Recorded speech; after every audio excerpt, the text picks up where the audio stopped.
Pour réaliser cette opération, nous devons pouvoir disposer du matériel ordinaire d'un établi d'horloger. Nous devons aussi pouvoir utiliser une petite pince coupante en bon état et un petit équarrissoir pouvant entrer dans la chaussée. Nous devons également avoir à disposition un huilier garni de graisse de type Moebius 9200 ou d'huile de type Microgliss D5 propre et d'un pic-huile à main en bon état. Au préalable, le mouvement doit être monté et lubrifié. La chaussée du calibre ETA 6497 est fixée sur l'arbre du pignon de roue de centre. Elle a le même axe que lui.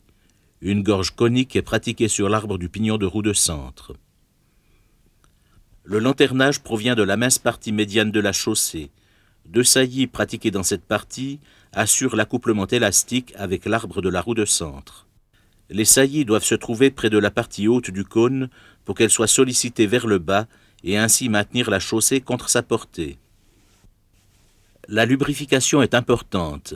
Sans elle, la chaussée gripperait rapidement et serait presque impossible à enlever. Posez maintenant la goutte d'huile sur la gorge de l'arbre de centre et l'étalez autour de l'arbre. Mettez en place la chaussée en faisant attention de ne pas abîmer les dents de la minuterie déjà en place. Si le lanternage est trop dur, on peut alléger la friction en pinçant délicatement en place la chaussée dans les saillies déjà pratiquées. Si le lanternage est trop souple, il faut alors retirer la chaussée. L'enlèvement de la chaussée se fait avec une pince appuyée sur une partie fixe du mouvement. Attention de ne pas plier l'arbre de la roue de centre. Une chaussée trop libre peut se resserrer en insérant l'équarrissoir dans la chaussée. Avec la pince à chausser, on peut resserrer délicatement les saillies de la chaussée. L'équarrissoir empêche la pince d'aller trop loin.